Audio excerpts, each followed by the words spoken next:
ನಮಸ್ಕಾರ. ಸೋನಿ ನ್ಯೂಸ್ಗೆ ಸ್ವಾಗತ. ನಾನು ಪ್ರಭಾವತಿ. ಮೊದಲಿಗೆ ಮುಖ್ಯಾಂಶಗಳು. ನಾವೆಲ್ಲರೂ ಮಡಿವಾಳ ಮಾಚಿದೇವರು ಹಾಕಿಕೊಟ್ಟ ಮಾರ್ಗದಲ್ಲಿ ನಡೆಯೋಣ. ಸಚಿವ ರಹೀಂ ಖಾನ್. ಅಪರ ಜಿಲ್ಲಾಧಿಕಾರಿ ಶಿವಕುಮಾರ್ ಶ್ರೀವಂತ್ ಅವರು ಮಡಿವಾಳ ಮಾಚಿದೇವರ ಭಾವಚಿತ್ರಕ್ಕೆ ಪುಷ್ಪನಮನ ಸಲ್ಲಿಸಿ ಮೆರವಣಿಗೆಗೆ ಚಾಲನೆ ನೀಡಿದರು. ವಡ್ಗಾಂವ್ನಲ್ಲಿ ಶಾಸಕ ಪ್ರಭು ಚವ್ಹಾಣ್ ಗ್ರಾಮ ವಾಸ್ತವ್ಯ. ಸಾರ್ವಜನಿಕರ ಸಭೆ ನಡೆಸಿ ಜನರ ಸಮಸ್ಯೆ ಆಲಿಸಿದ ಶಾಸಕರು. ಮೆಟ್ರಿಕ್ ಪೂರ್ವ ಬಾಲಕರ ವಸತಿ ನಿಲಯದಲ್ಲಿ ರಾತ್ರಿ ಕಳೆದ ಚವ್ಹಾಣ್. ಶಿವಶರಣ ಮಾದಾರ ಚೆನ್ನಯ್ಯ ಜಯಂತ್ಯೋತ್ಸವ ಸಮಿತಿ ಬೀದರ್ ವತಿಯಿಂದ ಶಿವಶರಣ ಮಾದಾರ ಚೆನ್ನಯ್ಯನವರ 974ನೇ ಜಯಂತ್ಯೋತ್ಸವ ಹಾಗೂ ಅನ್ನದಾಸೋಹ ಮತ್ತು ನೂತನ ವರ್ಷದ ದಿನದರ್ಶಿ ಬಿಡುಗಡೆ ಉದ್ಘಾಟನಾ ಸಮಾರಂಭ ಹಮ್ಮಿಕೊಳ್ಳಲಾಯಿತು. ಮಹಾತ್ಮ ಗಾಂಧೀಜಿ ಅವರನ್ನು ಹತ್ಯೆ ಮಾಡಿದ್ದೇ ರಾಷ್ಟ್ರೀಯ ಸ್ವಯಂ ಸೇವಕ ಸಂಘ. ಗಾಂಧೀಜಿ ಅವರ ವಿಚಾರಗಳನ್ನು ಹತ್ಯೆ ಮಾಡುವ ಕೆಲಸವು ಸಂಘ ಹಾಗೂ ಬಿಜೆಪಿಯಿಂದ ನಡೆಯುತ್ತಿದೆ ಎಂದು ವರುಣ್ ಚೌಧರಿ ಆರೋಪಿಸಿದ್ದರು. ಫೆಬ್ರವರಿ 7, 8 ಮತ್ತು 9ರಂದು ಗ್ಲೋಬಲ್ ಸೈನಿಕ್ ಅಕಾಡೆಮಿ ಶಾಲೆಯಲ್ಲಿ ಶೈಕ್ಷಣಿಕ ಪ್ರದರ್ಶನ. 2025ರ ಮಕ್ಕಳ ಸರ್ವತೋಮುಖ ಬೆಳವಣಿಗೆಗಾಗಿ ಶೈಕ್ಷಣಿಕ ಪ್ರದರ್ಶನ. ಶರಣಪ್ಪ ಸಿಕ್ಕನ್ಪುರೆ. ರೋಸ್ ಮೆಮೋರಿಯಲ್ ಶಾಲೆಯಲ್ಲಿ ವಸ್ತು ಪ್ರದರ್ಶನ ಫೆಬ್ರವರಿ 1 ಮತ್ತು 2ರಂದು ನಡೆಯಲಿದೆ. ನಗರಸಭೆ ಅಧ್ಯಕ್ಷರಾದ ಮೊಹಮ್ಮದ್ ಗೌಸ್, ವಿಧಾನ ಪರಿಷತ್ ಮಾಜಿ ಸದಸ್ಯರಾದ ಅರವಿಂದ್ ಕುಮಾರ್ ಅರಳಿ ಅವರು ಕಾರ್ಯಕ್ರಮವನ್ನು ಉದ್ಘಾಟಿಸಿ ಮಕ್ಕಳು ತಯಾರಿಸಿದ ವಸ್ತು ಪ್ರದರ್ಶನವನ್ನು ವೀಕ್ಷಿಸಿ ಮೆಚ್ಚುಗೆ ವ್ಯಕ್ತಪಡಿಸಿದ್ದರು. ಸುದ್ದಿಯ ವಿವರಗಳು. ಮಡಿವಾಳ ಮಾಚಿದೇವರ 12ನೇ ಶತಮಾನದಲ್ಲಿ ವಚನಗಳನ್ನು ಸಂರಕ್ಷಿಸಿದ ವೀರಗಣಚಾರಿ ಗುರು ಆಗಿದ್ದು, ಅವರು ಹಾಕಿಕೊಟ್ಟ ಮಾರ್ಗದಲ್ಲಿ ನಾವೆಲ್ಲರೂ ನಡೆಯೋಣ ಎಂದು ಪೌರಾಡಳಿತ ಹಾಗೂ ಹಜ್ ಖಾತೆ ಸಚಿವರಾದ ರಹೀಂ ಖಾನ್ ಹೇಳಿದ್ದರು. ಅವರು ಇಂದು ಜಿಲ್ಲಾ ಪಂಚಾಯತ್ ಕನ್ನಡ ಮತ್ತು ಸಂಸ್ಕೃತಿ ಇಲಾಖೆ ಬೀದರ್ ಅವರ ಸಂಯುಕ್ತಾಶ್ರಯದಲ್ಲಿ ನಗರದ ಪೂಜ್ಯ ಚನ್ನಬಸವ ಪಟ್ಟದೇವರ ರಂಗಮಂದಿರದಲ್ಲಿ ಹಮ್ಮಿಕೊಂಡಿದ್ದ ಮಡಿವಾಳ ಮಾಚಿದೇವರ ಜಯಂತಿ ಕಾರ್ಯಕ್ರಮ ಉದ್ಘಾಟಿಸಿ ಮಾತನಾಡಿದರು. ಲಿಂಗಾಯತ ಧರ್ಮದಲ್ಲಿ ನಿಷ್ಠಾವಂತ ಕಾಯಕ ನಿವಾಸಿಯಾಗಿದ್ದ ಮಡಿವಾಳ ಮಾಚಿದೇವರು ಸಮಾಜ ಸೇವೆಯಲ್ಲಿ ನಿರಂತರವಾಗಿ ತೊಡಗಿದ್ದರು. ಕಾಯಕದಲ್ಲಿ ದೇವರನ್ನ ಕಂಡರೂ ದೇವರು ಗುಡಿಯಲ್ಲಿ ಇರುವುದಿಲ್ಲ. ದೇವರು ನಿರಾಕಾರನಾಗಿದ್ದು ಎಲ್ಲೆಡೆ ವಿಶ್ವವ್ಯಾಪಿಯಾಗಿದ್ದಾನೆ. ಎಲ್ಲರೂ ಉಸಿರಾಡುವ ಗಾಳಿ ಒಂದೇ, ದೇವರು ಒಬ್ಬನೇ, ನಾಮ ಹಲವು ಎಂಬಂತೆ ನಾವೆಲ್ಲರೂ ಒಂದೇ ಸಮಾಜದಲ್ಲಿ ಎಲ್ಲರೂ ಸಹ ಬಾಳ್ವೆಯಿಂದ ಬಾಳಬೇಕು ಎಂದರು. ಬೀದರ್ ಅಕ್ಕಮಹಾದೇವಿ ಮಹಾವಿದ್ಯಾಲಯದ ರಸಾಯನಶಾಸ್ತ್ರ ವಿಭಾಗದ ಹಿರಿಯ ಉಪನ್ಯಾಸಕರಾದ ಶಿವಶರಣಪ್ಪ ಉಗ್ಗಿಪಾಟೀಲ್ ಅವರು ತಮ್ಮ ಅತಿಥಿ ಉಪನ್ಯಾಸದಲ್ಲಿ ಮಾತನಾಡಿ, 12ನೆಯ ಶತಮಾನ ಅಚ್ಚರಿಯ ಶತಮಾನ, ಸಮಗ್ರ ಕ್ರಾಂತಿಯ ಶತಮಾನ, ಸಮಾನತೆಯ ಶತಮಾನ. ಬಟ್ಟೆ ತೊಳೆಯುವವರು, ಬುಟ್ಟಿ ಮಾಡುವವರು, ಕಸಗುಡಿಸುವವರು, ದನ ಕಾಯುವವರು ಇಂತಹ ಸಾಮಾನ್ಯರಲ್ಲಿ ಸಾಮಾನ್ಯರನ್ನ ಸಂಸ್ಕಾರ ಕೊಟ್ಟು ಲೋಕಕ್ಕೆ ಅರಿವು ನೀಡುವ ಗುರು ಸ್ವರೂಪವಾದವರು. ಲೋಕ ಗುರುವಾದರು. ಇದಕ್ಕೆಲ್ಲ ಜಗವೆಲ್ಲಕ್ಕೂ ಗುರು ಎನ್ನಿಸಿಕೊಂಡ ಬಸವಣ್ಣನವರೇ ಕಾರಣರು. ವೀರ ಗಣಚಾರಿ, ವಚನ ಸಾಹಿತ್ಯದ ರಕ್ಷಕ, ಮಹಾನುಭಾವಿ ಮಡಿವಾಳ ಮಾಚಿದೇವರ ತಂದೆಗಳು ಶರಣಶ್ರೇಷ್ಠರು. ಕೇವಲ ಬಟ್ಟೆ ತೊಳೆಯುವ ಮಡಿವಾಳರಾಗಿದ್ದಾರೆ. ಸಕಲ ಮಾನವರಲ್ಲಿಯೂ ಮಲಿನತೆಯೇ ಹೋಗಲಾಡಿಸುವ ಗುರು ಸ್ವರೂಪದವರಾಗಿದ್ದರು. ಲಿಂಗಾಂಗ ಸಾಮರಸ್ಯದ ಅನುಭವ ಜಗದ ಜನತೆಗೆ ತಿಳಿ ಹೇಳುವ ಮಹಾಜಂಗಮ ಮೂರ್ತಿಯಾಗಿದ್ದರು. ಕಾರ್ಯಕ್ರಮಕ್ಕೂ ಮುಂಚಿತವಾಗಿ ಬೆಳಗ್ಗೆ ಜಿಲ್ಲಾಧಿಕಾರಿಗಳ ಕಚೇರಿ ಸಭಾಂಗಣದಲ್ಲಿ ಅಪರ ಜಿಲ್ಲಾಧಿಕಾರಿ ಶಿವಕುಮಾರ್ ಶ್ರೀವಂತ್ ಅವರು ಮಡಿವಾಳ ಮಾಚಿದೇವರ ಭಾವಚಿತ್ರಕ್ಕೆ ಪುಷ್ಪನಮನ ಸಲ್ಲಿಸಿ ನಂತರ ಮಡಿವಾಳ ಮಾಚಿದೇವರ ಭಾವಚಿತ್ರದ ಮೆರವಣಿಗೆಗೆ ಜಿಲ್ಲಾಧಿಕಾರಿಗಳ ಕಚೇರಿ ಆವರಣದಲ್ಲಿ ಅವರು ಚಾಲನೆ ನೀಡಿದ್ದರು. ಕಾರ್ಯಕ್ರಮದಲ್ಲಿ ಮಲ್ಲಿಕಾರ್ಜುನ ಸ್ವಾಮಿ ಮತ್ತು ತಂಡದಿಂದ ಮಡಿವಾಳ ಮಾಚಿದೇವರ ಕುರಿತು ವಚನ ಗಾಯನ ನಡೆಸಿಕೊಟ್ಟರು.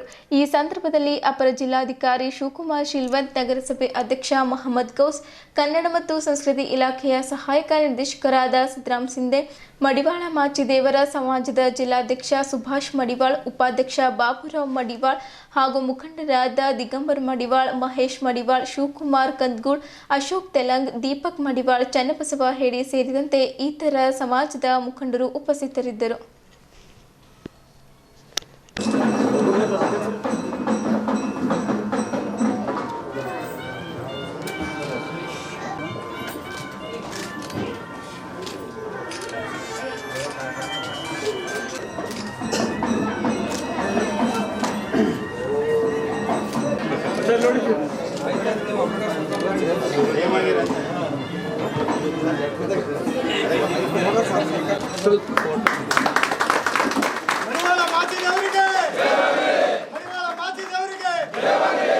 ವಿಶ್ವಗುರು ಬಸವಣ್ಣನವರಿಗೆ, ವಿಶ್ವಗುರು ಬಸವಣ್ಣನವರಿಗೆ, ಮಡಿವಾಳ ಸಂಘಕ್ಕೆ, ಜಿಲ್ಲಾ ಮಡಿವಾಳ ಸಂಘಕ್ಕೆ, ಮಾಚ ತಂದೆಗೆ ಮಡಿವಾಳ ಮಾಚ ತಂದೆಗೆ ವೀರಗಣಾಚಾರಿ ಮಡಿವಾಳ ಮಾಚಿದೇವರಿಗೆ ವಿಶ್ವಗುರು ಬಸವಣ್ಣನವರಿಗೆ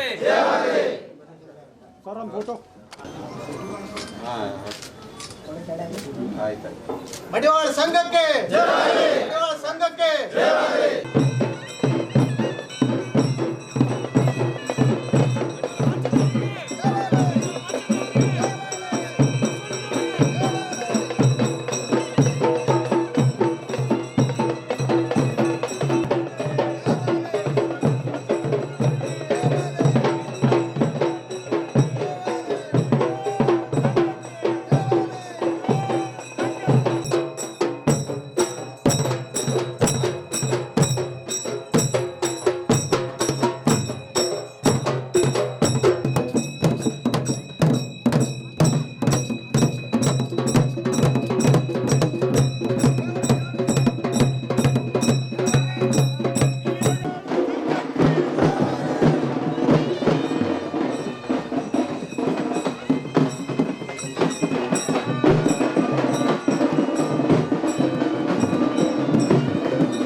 ನಾವು ಸರ್ಕಾರ ವತಿಯಿಂದ DC ಆಫೀಸ್ನಲ್ಲಿ ನಮ್ಮ ADC ಅವರು ಬಂದು ಇವತ್ತಿನ ದಿವಸ ಅದು ಪೂಜೆಯನ್ನು ಕಾರ್ಯಕ್ರಮ ಮಾಡಿಕೊಂಡು ಇವತ್ತು ಕೆಳಗಡೆ ಬಂದು ನಾವು ಮೆರವಣಿಗೆ ಮುಖಾಂತರವನ್ನು ನಮ್ಮ ಜಯಂತಿ ಉತ್ಸವವನ್ನು ಮಾಡ್ತಾ ಇದ್ದೇವೆ.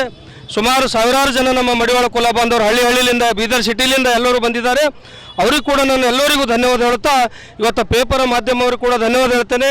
ಹೀಗಾಗಿ ಎಲ್ಲ ಒಂದು ಒಳ್ಳೆ ರೀತಿಯಿಂದ ನಮ್ಮ ಸಮಾಜದಲ್ಲಿ ಜಯಂತಿ ಉತ್ಸವವನ್ನು ಒಳ್ಳೆ ಖುಷಿಯಿಂದ ಕುಪ್ಪಳಿತ ಒಂದು ಒಳ್ಳೆ ರೀತಿಯಿಂದ ಆಗ್ತಾ ಇದೆ ಅಂತೇಳಿ ಮತ್ತೊಮ್ಮೆ ಎಲ್ಲರಿಗೂ ನಾನು ಶುಭ ಕೋರುತ್ತೇನೆ. ಎಲ್ಲರಿಗೂ ಮತ್ತೊಮ್ಮೆ ಧನ್ಯವಾದ.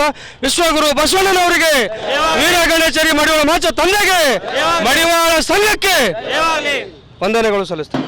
ವೀರಗಣಾಚಾರಿ ಮಡಿವಾಳ ಮಾಚಿದೇವರ ಜಯಂತಿ ಉತ್ಸವ ಕಾರ್ಯಕ್ರಮವನ್ನು ಬೀದರ್ ಜಿಲ್ಲಾ ಆಡಳಿತದಿಂದ ಮತ್ತು ನಮ್ಮ ಜಿಲ್ಲಾ ಮಡಿವಾಳ ಸಮಾಜ ವತಿಯಿಂದ ಈ ಒಂದು ಕಾರ್ಯಕ್ರಮವನ್ನು ಆಯೋಜಿಸಲಾಗಿದೆ.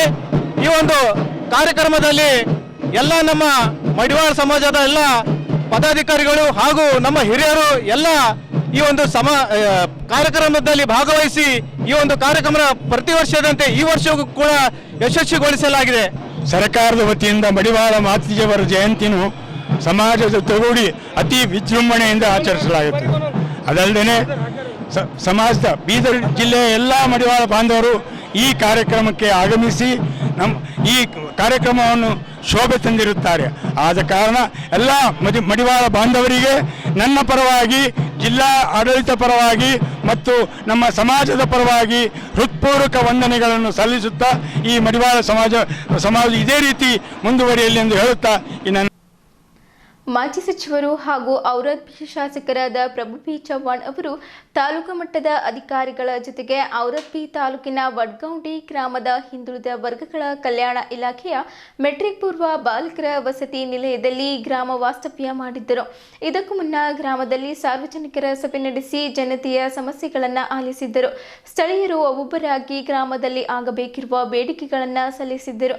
ವಡ್ಗೌನ್ನಲ್ಲಿ ಬಸ್ ತುಂಗುದಾಣ ನಿರ್ಮಿಸಿಕೊಡಬೇಕು, ಮುಖ್ಯ ವೃತ್ತದಲ್ಲಿ ರಸ್ತೆಯಲ್ಲಿ ಹೈಮಾಸ್ ದೀಪ ಅಳವಡಿಸಬೇಕು. ಹೊಸದಾಗಿ ನಾಡ ಕಚೇರಿಯನ್ನ ಆರಂಭಿಸಬೇಕು. ರಸ್ತೆ ಅಗಲೀಕರಣದ ವೇಳೆ ಬಸವ ಮಂಟಪ ತೆರವಾಗಿದ್ದು ಬಸವ ಮಂಟಪ ನಿರ್ಮಿಸಿಕೊಡಬೇಕು ಎಂದು ಮನವಿ ಸಲ್ಲಿಸಿದ್ದರು.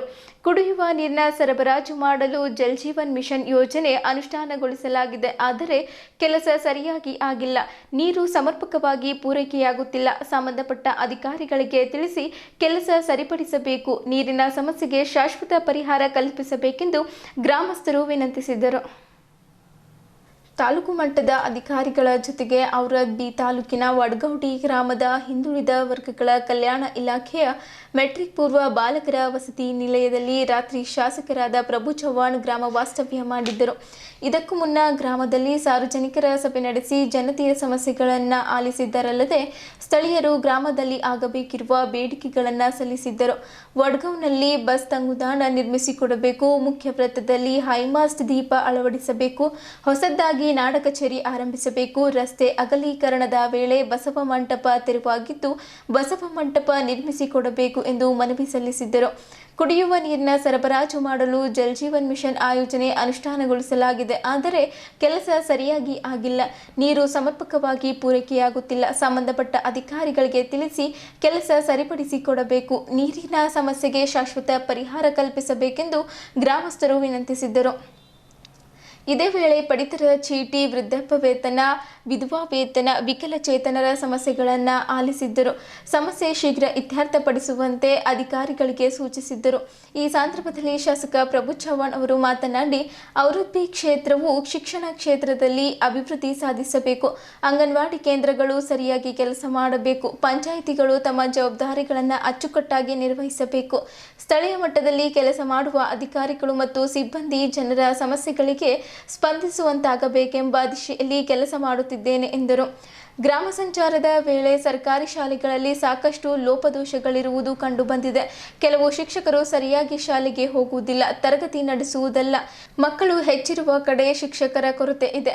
ಮಕ್ಕಳಿಲ್ಲದ ಶಾಲೆಗಳಲ್ಲಿ ಹೆಚ್ಚು ಶಿಕ್ಷಕರಿದ್ದಾರೆ. ಇಂತಹ ದೋಷಗಳನ್ನು ಸುಧಾರಿಸಬೇಕಾದ ಉಪನಿರ್ದೇಶಕರು, ಕ್ಷೇತ್ರ ಶಿಕ್ಷಣಾಧಿಕಾರಿಗಳು ಔರಾದ್ ಬಿ ಕ್ಷೇತ್ರವನ್ನು ನಿರ್ಲಕ್ಷಿಸುವಂತಿದೆ. ಇದರಿಂದ ಶಿಕ್ಷಣದ ಏಳಿಗೆಗೆ ಅಡ್ಡಿಯಾಗುತ್ತಿದ್ದು, ವ್ಯವಸ್ಥೆ ಸರಿಪಡಿಸಿ ಶಿಕ್ಷಣ ಸುಧಾರಣೆಗೆ ಸಹಕರಿಸಬೇಕೆಂದು ಜಿಲ್ಲಾ ಪಂಚಾಯತ್ ಸಿಇಒ ಡಾಕ್ಟರ್ ಗಿರೀಶ್ ಬದೋಲೆ ಅವರಿಗೆ ಶಾಸಕರು ತಿಳಿಸಿದ್ದರು. ಇದೇ ಸಂದರ್ಭದಲ್ಲಿ ಗ್ರಾಮದಲ್ಲಿ ವಿವಿಧ ಕಾಮಗಾರಿಗಳಿಗೆ ಚಾಲನೆ ನೀಡಿದ್ದರು. ಗ್ರಾಮದ ಹಿರಿಯರಾದ ಶರಣಬಸಪ್ಪ ದೇಶಮುಖ್ ಇದ್ದರು. ಗ್ರಾಮ ವಾಸ್ತವ್ಯಕ್ಕಾಗಿ ವಡ್ಗೌಡಿ ಗ್ರಾಮಕ್ಕೆ ಆಗಮಿಸಿದ ಶಾಸಕರನ್ನ ಗ್ರಾಮಸ್ಥರು ಪಟಾಕಿ ಸಿಡಿಸಿ ಹೂಹಾರಗಳೊಂದಿಗೆ ಅದ್ದೂರಿಯಾಗಿ ಸ್ವಾಗತಿಸಿದ್ದರು. ಮಹಿಳೆಯರು ಸಾಲು ಸಾಲಾಗಿ ಹೂಮಳೆ ಸುರಿಸಿ ಶಾಸಕರನ್ನ ಕಾರ್ಯಕ್ರಮಕ್ಕೆ ಬರಮಾಡಿಕೊಂಡರು. ಮೆರವಣಿಗೆಯಲ್ಲಿ ಶಾಸಕರು ಸಹ ಕಲಾವಿದರೊಂದಿಗೆ ಬಂಜಾರ ನೃತ್ಯವನ್ನ ಮಾಡಿ ಗಮನ ಸೆಳೆದರು. ಸಾರ್ವಜನಿಕ ಸಭೆಯ ನಂತರ ಹಿಂದುಳಿದ ವರ್ಗಗಳ ಕಲ್ಯಾಣ ಇಲಾಖೆಯ ಮೆಟ್ರಿಕ್ ಪೂರ್ವ ಬಾಲಕರ ವಸತಿ ನಿಲಯಕ್ಕೆ ತೆರಳಿ ಮಕ್ಕಳೊಂದಿಗೆ ಸಮಯ ಕಳೆದರು. ಅವರು ಎದುರಿಸುತ್ತಿರುವ ಸಮಸ್ಯೆಗಳ ಬಗ್ಗೆ ತಿಳಿದುಕೊಂಡರು. ನಂತರ ವಸತಿ ನಿಲಯದ ವಿದ್ಯಾರ್ಥಿಗಳು ಮತ್ತು ಅಧಿಕಾರಿಗಳ ಜೊತೆಗೆ ಊಟ ಮಾಡಿ ವಸತಿ ನಿಲಯದಲ್ಲಿ ವಾಸ್ತವ್ಯ ಮಾಡಿದ್ದರು.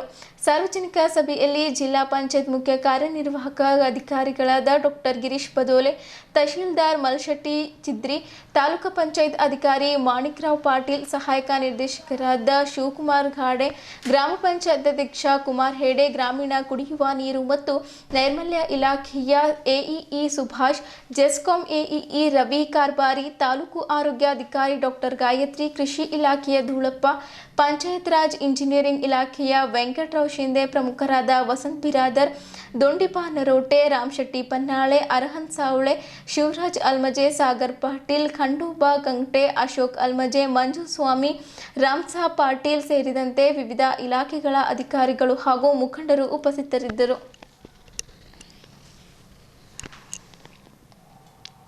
ಈ ಪರಿಸ್ಥಿತಿಯಲ್ಲಿ ಈ ನಮ್ಮಲ್ಲಿ ಗ್ಯಾರಂಟಿ ಏನದ ಅಂದ್ರೆ ಗ್ಯಾರಂಟಿ 5 ಕೊಟ್ಟಾರ, ಎಲ್ಲ ನಮ್ಮ ಸರ್ಕಾರದ ರೊಕ್ಕ ಎಲ್ಲ ಗ್ಯಾರಂಟಿದಾಗೆ ನಡೆದು. ದುಡ್ಡು ಕೊಡೋದು ಕಷ್ಟ ಅದ, ಕೊಡ್ತಾ ಇಲ್ಲ ಶಾಸಕರಿಗೆ, ಯಾರಿಗೂ ಕೊಡ್ತಾ ಇಲ್ಲ. ಈಗ ಮುಂದೆ ಕೊಡ್ತೀನಿ ಅಂತೇಳಿ ಸಿದ್ದರಾಮಯ್ಯನವ್ರು ಹೇಳಿದಾರೆ. ಚಿಕ್ಕವರು ಈಗ ಬಂದ ಮೇಲೆ ಸ್ವಲ್ಪ ಸರ್ಕಾರ ಕೆಲಸ ಆಗಬೇಕಾದ್ರೆ ಅವರು ಸರ್ಕಾರದಿಂದ ದುಡ್ಡು ಬಂದರೆ ಅವ್ರನ್ನ ಮಾಡ್ತಾರೆ. ಅಂದ್ರೆ ಆಗಲ್ಲ, ಮನೆ ಖರ್ಚಾಗಿ ಮಾಡಿ ಮಾಡೋಕ್ಕಾಗಲ್ಲ. ಇವತ್ತು ಎಲ್ಲಕ್ಕಿಂತ ನಮ್ಮ ಹೇಳ್ದಂಗೆ ನಮ್ಮ ಯುವಕರು ಬಂದು ಹೇಳಿದ್ರು, ನಮ್ಮ ಊರಾಗ ಬಸ್ ಸ್ಟ್ಯಾಂಡ್ ಇಲ್ಲ. ನಾನು ನೋಡಿದ ಬಸ್ ಸ್ಟ್ಯಾಂಡ್, ನಾನು ನೋಡಿದಾಗ ಬಸ್ ಸ್ಟ್ಯಾಂಡ್ ಇತ್ತು, ಅದು ಗೈಬಾಗ್ಯದ, ಅದು ಬಸ್ ಸ್ಟ್ಯಾಂಡ್ ಕಾರ್ಖಾನೆ ಆಗೋಗ್ಯದ. ಈಗ ಅಂದ್ರೆ ಬಸ್ ಸ್ಟ್ಯಾಂಡು ನಾ ಶಾಸಕರಿಗೆ ಹೇಳಕತ್ತೀನಿ, ಒಂದು ಬಸ್ ಸ್ಟ್ಯಾಂಡ್ ನೀವು ಜಮೀನು ಪ್ರೈವೇಟ್ ಇದ್ರೂ ನೀವು ಅಕ್ವೈರ್ ಮಾಡ್ಕೊಂಡು ಅಲ್ಲೊಂದು ದೊಡ್ಡದೊಂದು ಬಸ್ ಸ್ಟ್ಯಾಂಡ್ ಆಗಬೇಕಿಲ್ಲ. ನಮ್ಮ ಜನಸಂಖ್ಯೆ ಏನಿಲ್ಲ ಅಂದ್ರೆ 5-6 ಸಾವಿರ, ಒಂದು 7-8 ಸಾವಿರ ಜನಸಂಖ್ಯೆ ಇದೆ. ಸುತ್ತಮುತ್ತಿನವ್ರು ಎಲ್ಲರೂ ಬಂದು ಅಲ್ಲಿ ನಿಲ್ತಾರೆ. ಹೆಣ್ಮಕ್ಳು ಬಂದು ಕೂಡಬೇಕಾದ್ರೆ ಇಲ್ಲಿ ಈ ಬಸವ ಇದರದಲ್ಲಿ ಬಂದು ಕೂಡ್ತಿದ್ರು. ಈಗ ಇದನ್ನು ಕಟ್ಟಡಿಕೆ ಆಗತ್ತಲ್ಲ, ಇದು ಕೂಡಕ್ಕೂ ಬರಲ್ಲ ಇಲ್ಲಿ. ಅದಕ್ಕೆ ಬಸ್ ಸ್ಟ್ಯಾಂಡ್ ಭಾಳ ಅವಶ್ಯಕತೆ ಇದೆ. ಬಸ್ ಸ್ಟ್ಯಾಂಡ್ ಆಗಬೇಕು. ಎಜುಕೇಶನ್, ಕ್ವಾಲಿಟಿ ಎಜುಕೇಶನ್ ಆಗಬೇಕು. ನಮ್ಮೆಲ್ಲ ರೈತರು ಗರೀಬಿದೆ. ನಮಗೆ ಸ್ಥಿತಿ ಹಿಂಗೆ ಇದೆ, ಮಳೆ ಜಾಸ್ತಿ ಬಂದರೆ ತೊಂದರೆ ಆಗುತ್ತೆ, ಕಡಿಮೆ ಬಂದರೆ ನೀರು ಸಿಗಲ್ಲ. ನಮ್ಮ ಕಡೆ ಔರಾ ತಾಲೂಕಾ, ಕಮಾನ್ ತಾಲೂಕಾ ನೀರಿನ ಭಾಳ ಕೊರತೆ ಇದೆ, ಭಾಳ ಸಮಸ್ಯೆ ಇದೆ. ನಾನು 6 ಫೂಟ್ ಮಾಡಿದ್ರೆ ನೀರು ಸಿಗಲ್ಲ. ಅದಕ್ಕಾಗಿ ರೈತರಿಗೆ ಪ್ರೈವೇಟ್ ಸ್ಕೂಲ್ ಕಳಿಸ್ಲಾಕ ತೊಂದರೆ ಆಗುತ್ತೆ. ನಿನ್ನೆ ಒಂದು ಸವಾಲಿಂದ ಫೋನ್ ಮಾಡಿದ್ರು, ಸರ್ ನಾನು 1 ಲಕ್ಷ ದುಡ್ಡು ಕಟ್ಟಬೇಕು ಸರ್, ನಮ್ಗೆ ದುಡ್ಡು ಇಲ್ಲ ಅಂದರು. ನಾನು ಹೇಳ್ತೀನಪ್ಪ, ಸರ್ಕಾರಿ ಸ್ಕೂಲ್ನಲ್ಲಿ ಅಡ್ಮಿಷನ್ ಮಾಡಿರಿ, ಏನು ಬೇಕು ನಾವು ಮಾಡ್ಕೊಡ್ತೀನಿ. ಅವ್ರು ಹೇಳಿದ್ರು, ಸರ್ ಟೀಚರ್ ಸರಿಯಾಗಿ ಟೈಮ್ ಬರಲ್ಲ. ನಾನು ಹೇಳಿದ್ದೀನಿ, ಸರಿಪಡಿಸ್ತೀನಿ ಅಪ್ಪ, ಅಡ್ಮಿಷನ್ ಮಾಡಿರಿ. ಅಡ್ಮಿಷನ್ ಮಾಡಿರಿ. ತಾವು 1 ಲ್ಯಾಕ್ ಎಲ್ಲಿಂದ ತರ್ತೀರಿ? 2 ಎಕರೆ ಹೊಲ ಇದೆ, ಹೊಲನೇ ಏನು ಬರಲ್ಲ. ಅದಕ್ಕಾಗಿ ಅವರು ಸರ್ಕಾರಿ ಸ್ಕೂಲ್ನ ಅಡ್ಮಿಷನ್ ಮಾಡಿದ್ರು. ಹಿಂಗೆ ನಾವು ಪರಿವರ್ತನೆ ಮಾಡಬೇಕು, ಪರಿವರ್ತನೆ ಆಗಲೇಬೇಕು. ಇಲ್ಲಾಂದ್ರೆ ನಮ್ದು ಮುಂದಿನ ಭವಿಷ್ಯ ಬಹಳ ಸಮಸ್ಯೆ ಇದೆ. ಹಾಗೆ ನಾವು ಕೂಡ ಶಿವಸಾಬ್ರು ಹೇಳ್ತಾ ಇದ್ದೀನಿ, DDP ಆಗಿ BOಗೆ ತಾವು ವಾರ್ನಿಂಗ್ ಕೊಡಬೇಕು. DDP ನಮ್ಮ ಒಂದೇ ಒನ್ ಟೈಮಿಗೆ ಸಪೋರ್ಟ್ ಮಾಡ್ತಾ ಇಲ್ಲ.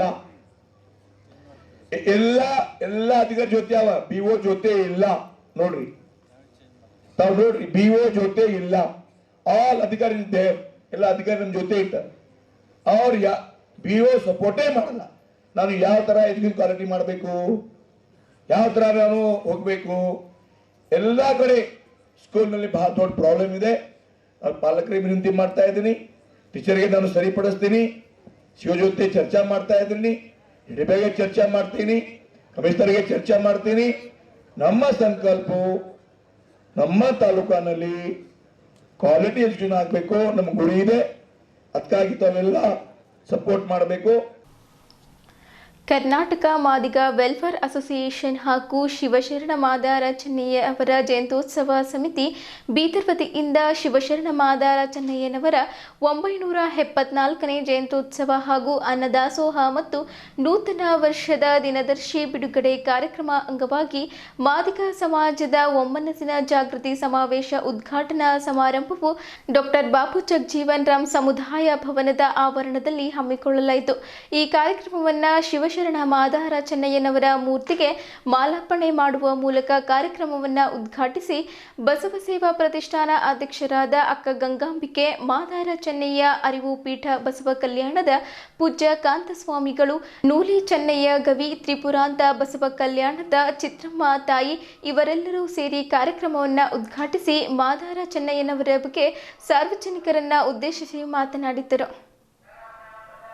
ಈ ಕಾರ್ಯಕ್ರಮದಲ್ಲಿ ಮಾದಾರ ಚೆನ್ನಯ್ಯ ಜಯಂತ್ಯೋತ್ಸವ ಸಮಿತಿಯ ಸಂಸ್ಥಾಪಕ ಅಧ್ಯಕ್ಷರಾದ ಸ್ವಾಮಿದಾಸ್ ಕೆಂಪೇನೂರ್, ಹಿಂದೂ ಹೃದಯ ಸಾಮ್ರಾಟ ಹಾಗೂ ಬಿಜೆಪಿಯ ಮುಖಂಡರಾದ ಈಶ್ವರ್ ಸಿಂಗ್ ಠಾಕೂರ್, ಸಮಾಜ ಸೇವಕರಾದ ಶಶಿಕುಮಾರ್ ಪೊಲೀಸ್ ಪಾಟೀಲ್ ಚೌಳಿ, ದುರ್ಗಪ್ಪ ದೊಡ್ಮನಿ, ಶಶಿಕಾಂತ್ ಹೊಸಳ್ಳಿ, ದಯಾನಂದ್, ಪ್ರಕಾಶ್ ಅಳಿಕೇಡ್, ವಿನೋದ್ ಸೂರ್ಯವಂಶಿ, ದೇವಿದಾಸ್ ತುಮಕುಂಟೆ, ಮಲ್ಲು ಗೋಡ್ಬಳೆ, ಪುಂಡಲೀಕರಾವ್ ಬಸಂತಪುರ್, ಅಣ್ಣಾರಾವ್ ಪುರುಷೋತ್ತಮ್, ಶಾಮಿಲ್ ಮೇತ್ರೆ, ನೀಲ್ಕಂಠ್ ಭಂಡೆ, ಕಮಲ್ ಹಾಸನ್ ಬಾವಿದೊಡ್ಡಿ, ಶಿವರಾಜ್ ನೆಲ್ವಾಳ್ಕರ್, ಸಂಜುಕುಮಾರ್ ಲಂಚ್ವಾಳ್, ಧನರಾಜ್ ಬೇಮುಳಖೇಡ, ಜೇಮ್ಸ್ ಇಸ್ಲಾಂಪುರ್ ಸೇರಿದಂತೆ ಹಲವು ಗಣ್ಯರು, ಮುಖಂಡರು ಸೇರಿದಂತೆ ಇತರರು ಇದ್ದರು. ಭಾಗದಲ್ಲಿ ಬೀದರ್ನ ಹಾರ್ಟ್ ಸಿಟಿ ಅಂತಾರ್ರಿ, ಇಂಥಲ್ಲಿ ಶಿವಶರಣ ಮಾದಾರ ಚೆನ್ನಯ್ಯನವರ ಒಂದು ಸ್ಮಾರಕ, ಇಲ್ಲೊಂದು ಸಮುದಾಯ ಭವನ ಸರ್ಕಾರದಿಂದ ಇಲ್ಲಿ ನಿರ್ಮಾಣಗೊಳ್ತಾ ಇದೆ ಅಂತಕ್ಕಂಥದ್ದು ನಮಗೆಲ್ಲರಿಗೂ ಕೂಡ ಬಹಳ ಸಂತೋಷ ತಂದುಕೊಟ್ಟಿದೆ. ಅದಕ್ಕೆ ಸರ್ಕಾರಕ್ಕೂ ಮತ್ತು ಈ ಅಸೋಸಿಯೇಷನ್ ಸಂಘಕ್ಕೂ ಕೂಡ ನಾನು ಅನಂತ ಶರಣಾರ್ಥಿಗಳನ್ನು ಸಲ್ಲಿಸ್ತಾ ಇದ್ದೀನಿ. ಮತ್ತಿನ್ನು 3ನೇ ಮಾತು ಹೇಳಬೇಕು ಅಂದ್ರೆ, ಶರಣ ಬಂಧುಗಳೇ, ನಮ್ಮ ಸ್ವಾಮಿದಾಸ್ ಕೆಂಪೇನವರವರು ಹೇಳುವಾಗ ನಾನು ಬಹಳ ಖೇದ ಅನ್ನಿಸ್ತ್ರಿ. ಏನಂದ್ರ ನಮ್ಮ ಪರಂಪರೆ, ನಮ್ಮ ಶರಣರು ಯಾರು, ನಮ್ಮ ಪರಂಪರೆ ಏನು ಅಂತಕ್ಕಂಥದ್ದು ಇಲ್ಲಿವರೆಗೆ ನಮಗೆ ಗೊತ್ತಿಲ್ಲ ಅಂತಕ್ಕಂಥ ಮಾತು ಕೇಳಿದಾಗ ನನಗೆ ಬಹಳ ಬೇಸರ ಆಯ್ತ್ರಿ. ಅಂದ್ರೆ ನಾವು ಇನ್ನೂ ಎಷ್ಟು ತಿಳಿಸೋದ್ರಲ್ಲಿ ಹಿಂದಿದ್ದೇವು ಅಂತಕ್ಕಂಥದ್ದು ನಮಗೆ ಗೊತ್ತಾಯ್ತು. ಅದಕ್ಕೆ ನೋಡಿ, ನಮ್ಮ ಪರಂಪರೆ ಏನದ ಅಂದ್ರೆ ಭವ್ಯ ಪರಂಪರೆ ಇದೆ. 1000 ವರ್ಷಗಳ ಹಿಂದೆ 12ನೇ ಶತಮಾನದಲ್ಲಿ ಜಗತ್ತು ಕಂಡರಿಯದ ಕೇಳರಿಯದ ವಿಶ್ವ ವಿನೂತನವಾಗಿರ್ತಕ್ಕಂಥ ಒಂದು ಕ್ರಾಂತಿ 12ನೇ ಶತಮಾನದಲ್ಲಿ ಬಸವಣ್ಣನವರ ಒಂದು ನೇತೃತ್ವದಲ್ಲಿ ಆ ಒಂದು ಕ್ರಾಂತಿಯನ್ನು ಜರುಗಿತ್ತು. ಆ ಕ್ರಾಂತಿ ಹೆಣ್ಣಿಗಾಗಿ, ಹೊನ್ನಿಗಾಗಿ, ಮಣ್ಣಿಗಾಗಿ ಆದಂತ ಕ್ರಾಂತಿ ಅಲ್ಲ, ಅದು ಸರ್ವ ಜನಾಂಗದ, ಮಾನವ ಜನಾಂಗದ ಏಳಿಗೆಗಾಗಿ ಆಗಿರ್ತಕ್ಕಂಥ ಕ್ರಾಂತಿ. ಏಕೈಕ ಕ್ರಾಂತಿ ಯಾವುದು ಅಂದ್ರೆ ಅದು ಕಲ್ಯಾಣ ಕ್ರಾಂತಿ ಅಂತ ನಮಗ ಈ ಇತಿಹಾಸದಿಂದ ನಮಗೆ ತಿಳಿದು ಬರ್ತಾ ಇದೆ. ನಮ್ಮ ಸಮಾಜದ ಪೂರ್ವಜರ ಇತಿಹಾಸ ನಮಗೆ ಗೊತ್ತಿಲ್ಲ. ನಮ್ಮ ಜನರಿಗೆ ನಮ್ಮ ಪೂರ್ವಜರ ಇತಿಹಾಸವನ್ನ ತಿಳಿಸೋಕ್ಕೋಸ್ಕರ ನಾವು ಈ ರೀತಿಯ ಕಾರ್ಯಕ್ರಮವನ್ನು ಮಾಡ್ತಾ ಇದ್ದೇವೆ. ಅಂದ್ರೆ ನಮ್ಮ ಸಮಾಜಕ್ಕೋಸ್ಕರ, ನಮ್ಮ ಸಮಾಜದಲ್ಲಿ ಯಾರ್ಯಾರು ಮಹಾಪುರುಷರು ಜನ್ಮವನ್ನ ತಾಳಿದ್ದಾರೆ, ಅವರ ಇತಿಹಾಸ ಏನು, ಹಲವಾರು ಜನ್ಮ ತಾಳಿದಂತ ನಮ್ಮ ಪುಣ್ಯಾತ್ಮಗಳು, ನಮ್ಮ ಹಿರಿಯರು ಸಮಾಜ ಮತ್ತು ದೇಶಕ್ಕೆ ಯಾವ ರೀತಿಯ ತನ್ನ ಸೇವೆಯನ್ನ ಕೊಟ್ಟರು, ಇದು ಗೊತ್ತಾಗಬೇಕಲ್ಲ. ಗಂಗಾಂಬಿಕಾ ಅವರು ಹೇಳುವಾಗ ಅನೇಕ ವಿಷಯಗಳನ್ನ ಮಾದಾರ್ ಚೆನ್ನಯ್ಯ ಗುರುಗಳ ಬಗ್ಗೆ ಹೇಳಿದ್ರು. ನಾನು ಸ್ವಾಮಿದಾಸ್ ಅವರಿಗೆ ಒಂದು ಮಾತನ್ನ ಹೇಳಿದೆ, ನಮ್ಮ ಗುರುಗಳ ಇತಿಹಾಸವನ್ನ, ನಮ್ಮ ಹಿರಿಯರ ಇತಿಹಾಸವನ್ನ ನಮ್ಮ ಜನರಿಗೆ ಗೊತ್ತಾಗಬೇಕು. ಅದಕ್ಕೋಸ್ಕರ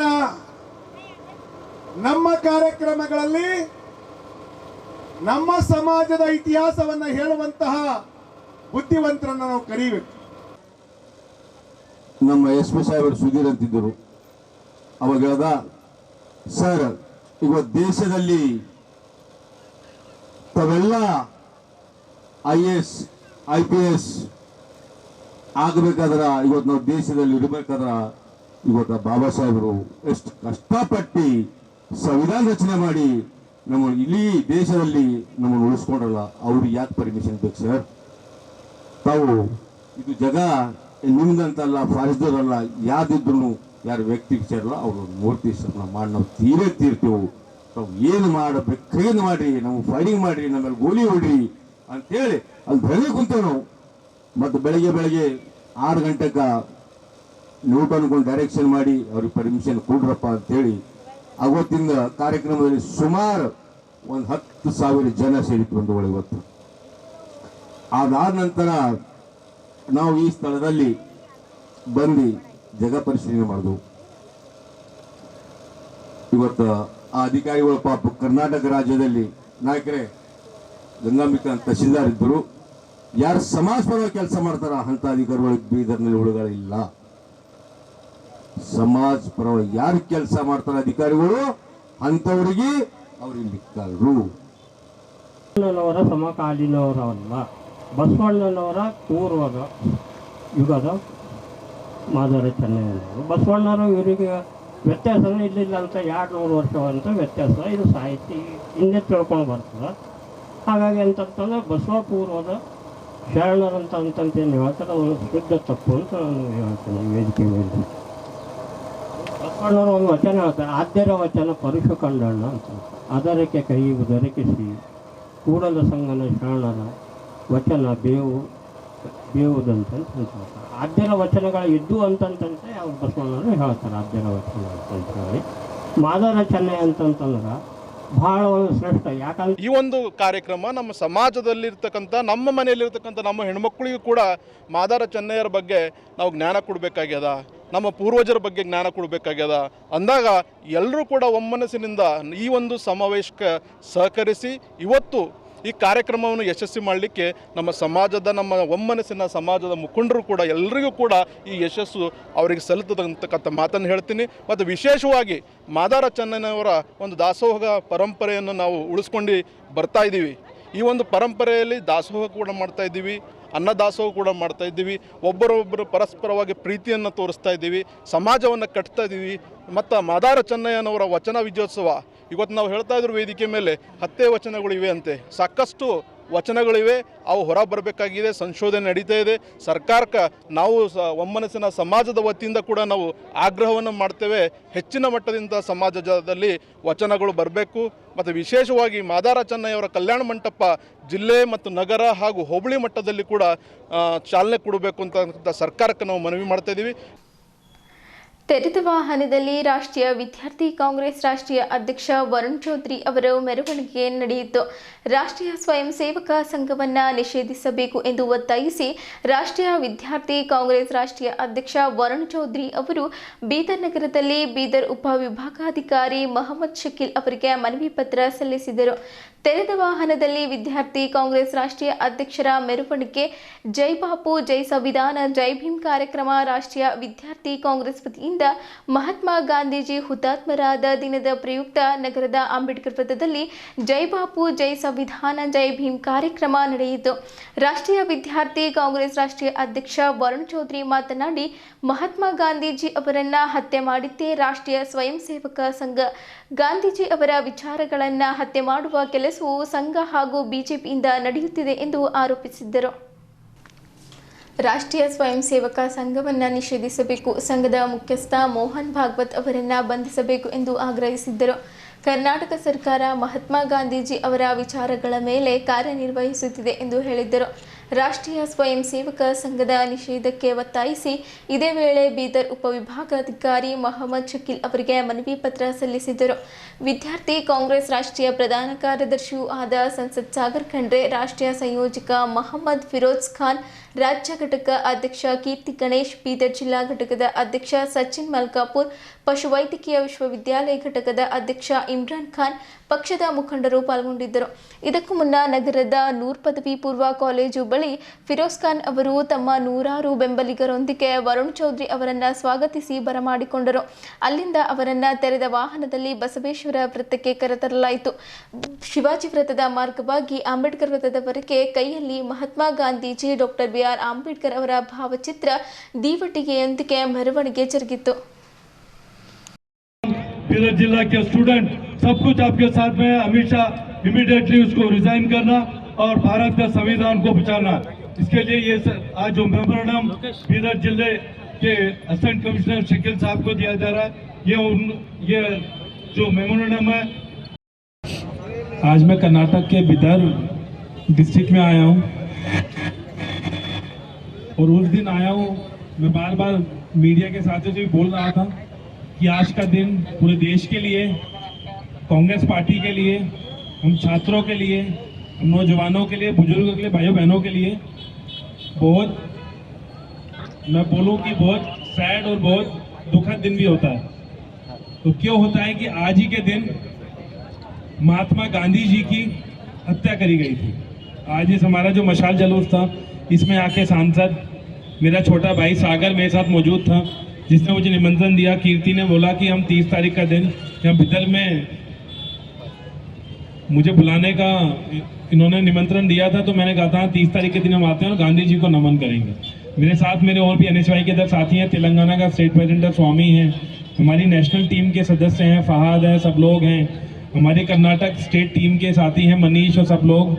तो हम सब लोगों ने निर्णय लिया कि बापू जी के ये 30 तारीख का दिन, जिस दिन उनकी शहादत हुई थी, हम सब नौजवान छात्र साथी मिलकर उन्हें नमन करें. और ये नमन इसलिए भी करना बहुत ज़रूरी है, आप लोगों को पता होगा गांधी जी की हत्या किस मानसिकता ने करी थी, गांधी जी की हत्या किस संस्था ने करी थी. गांधी जी की हत्या करी थी RSS ने. ये वही RSS है जिसने कुछ दिनों पहले संसद के अंदर बाबा साहब भीमराव अंबेडकर जी का अपमान करा.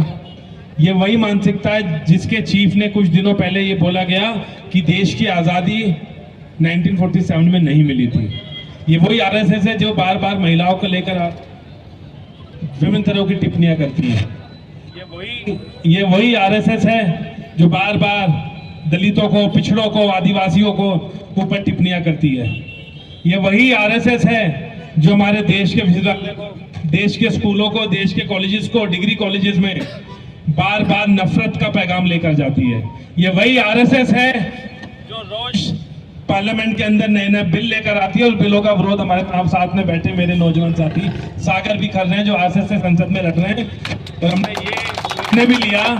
ಒಂದು ಐತಿಹಾಸಿಕ ದಿನ ಇದೆ. ವರುಣ್ ಚೌಧರಿ ಅವರು ಡೆಲ್ಲಿಯಿಂದ ಬೀದರ್ಗೆ ಅವರು ಆಗಮಿಸಿದ್ದಾರೆ. ಬಹಳ ಒಳ್ಳೆ ರೀತಿಯಲ್ಲಿ ನಾವು ಈ ಕಾರ್ಯಕ್ರಮವನ್ನು ಹಮ್ಮಿಕೊಂಡಿದ್ದೇವೆ. ಜೈ ಬಾಪು, ಜೈ ಭೀಮ್, ಜೈ ಸಂವಿಧಾನ್ ಕಾರ್ಯಕ್ರಮ ನಾವು ಇವತ್ತಿನ ದಿವಸ ಮಾಡ್ತಾ ಇದ್ದೀವಿ. ಇದರಲ್ಲಿ ಇದೇ ದಿವಸ ಮಹಾತ್ಮ ಗಾಂಧೀಜಿಯವರು ಅವರ ಹತ್ಯೆ ಆಗಿತ್ತು. ಇದು ನಾವು ಯಾವತ್ತೂ ಮರಿಲಕ್ಕಾಗೋದಿಲ್ಲ. ಇವತ್ತಿನ ದಿವಸ ನಮ್ಮ ಪಕ್ಷದ ವತಿಯಿಂದ ಡಾಕ್ಟರ್ ಬಾಬಾ ಸಾಹೇಬ್ ಅಂಬೇಡ್ಕರ್ ಅವರು ಅವರೇನು ಸಂವಿಧಾನವನ್ನು ಬರೆದಿದ್ದಾರೆ ಅದರ ತತ್ವ ಸಿದ್ಧಾಂತಗಳಂತೆ ನಮ್ಮ ಪಕ್ಷ ನಾವು ನಡ್ಕೊಂಡು ಹೋಗಿದ್ದೀವಿ. ನಾವು ಎಲ್ಲ ಸಮಾಜ, ಎಲ್ಲ ಧರ್ಮದವರಿಗೆ ನಾವು ತಗೊಂಡು ಹೋಗ್ತೀವಿ.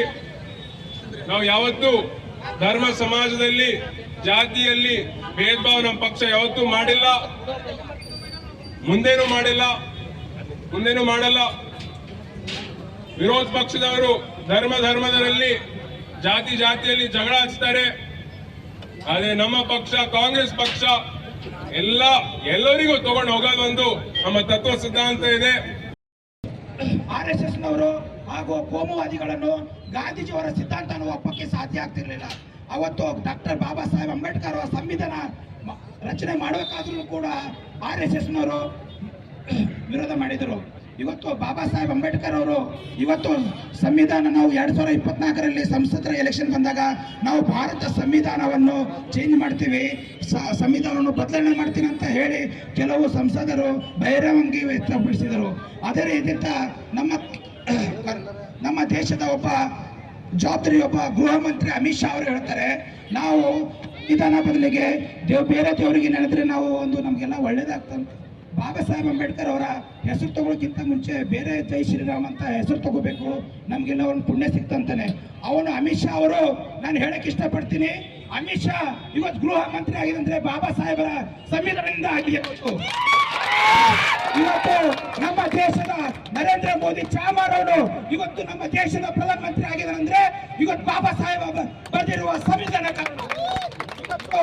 ನಾವು ಇವತ್ತು ಸಂವಿಧಾನ ನಮ್ಮ ಮುಂದಿನ ಪೀಳಿಗೆಗಳಿಗೆ ಹಾಗೂ ಗಾಂಧೀಜಿಯವರ ತತ್ವ ಸಿದ್ಧಾಂತ, ಅವರ ಅಹಿಂಸೆ ತತ್ವವನ್ನು ನಾವೆಲ್ಲರೂ ವಿದ್ಯಾರ್ಥಿಗಳು ಮೈಗೂಡಿಸ್ಕೋಬೇಕು. ನಾವು ಸಂವಿಧಾನ ಉಳಿಸುವಂತ ಕೆಲಸ ಮಾಡಬೇಕು. ವಿದ್ಯಾರ್ಥಿಗಳ ಆಸಕ್ತಿ, ಅಭಿರುಚಿ ಮತ್ತು ಸ್ವತಂತ್ರ ವಿಚಾರಗಳನ್ನು ಅರಿತು ಅವರ ಭವಿಷ್ಯದ ಸದುಪಯೋಗ ಪಡೆಯಲಿ ಎನ್ನುವ ದೃಷ್ಟಿಕೋನದಿಂದ ಫೆಬ್ರವರಿ 7, 8 ಮತ್ತು 9ರಂದು ಬೆನಕನಹಳ್ಳಿ ರಸ್ತೆಯಲ್ಲಿರುವ ಗ್ಲೋಬಲ್ ಸೈನಿಕ್ ಅಕಾಡೆಮಿ ಶಾಲೆಯ ಆವರಣದಲ್ಲಿ ಶೈಕ್ಷಣಿಕ ಪ್ರದರ್ಶನ 2025 ಹಮ್ಮಿಕೊಳ್ಳಲಾಗಿದೆ ಎಂದು ದಿವ್ಯ ಸಂಕಲ್ಪ ಫೌಂಡೇಶನ್ ಅಡಿಯಲ್ಲಿ ಗ್ಲೋಬಲ್ ಸೈನಿಕ್ ಅಕಾಡೆಮಿ ಅಧ್ಯಕ್ಷರಾದ ಕರ್ನಲ್ ಶರಣಪ್ಪ ಸಿಕೆನ್ಪುರ್ ತಿಳಿಸಿದರು.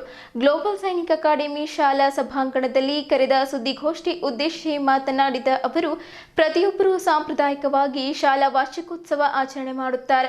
ಆದರೆ ನಾವು ಈ ಬಾರಿ ವಿಭಿನ್ನವಾಗಿ ಮಕ್ಕಳ ಸರ್ವತೋಮುಖ ಬೆಳವಣಿಗೆಗೆ ಸಹಕಾರಿಯಾಗುವ ನಿಟ್ಟಿನಲ್ಲಿ ಪಾಲಕರ, ಶಿಕ್ಷಕರ ಮತ್ತು ಹಿತೈಷಿಗಳ ಸಹಭಾಗಿತ್ವದಲ್ಲಿ ಶೈಕ್ಷಣಿಕ ಪ್ರದರ್ಶನ ಏರ್ಪಡಿಸಿದ್ದೇವೆ.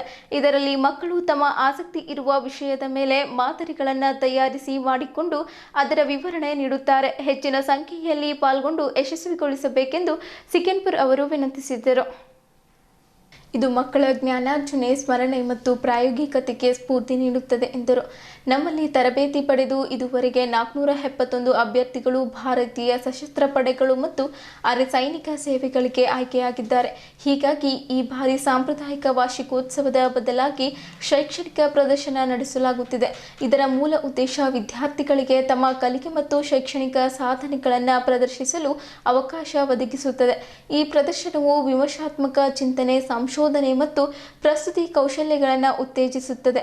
ಪೋಷಕರಿಗೆ ಮತ್ತು ಸಹವರ್ತಿಗಳಿಗೆ ಮಕ್ಕಳ ಸೃಜನಶೀಲತೆ ಮತ್ತು ಪ್ರಯತ್ನಗಳನ್ನು ತೊಡಗಿಸಿಕೊಳ್ಳಲು ಮತ್ತು ಮೆಚ್ಚಿಸಲು ಅನುಮತಿಸುತ್ತದೆ. ಹೀಗಾಗಿ ಹೆಚ್ಚಿನ ಸಂಖ್ಯೆಯಲ್ಲಿ ಪಾಲ್ಗೊಂಡು ಯಶಸ್ವಿಗೊಳಿಸಬೇಕೆಂದು ಸಿಕೆನ್ಪುರ್ ಅವರು ತಿಳಿಸಿದ್ದರು.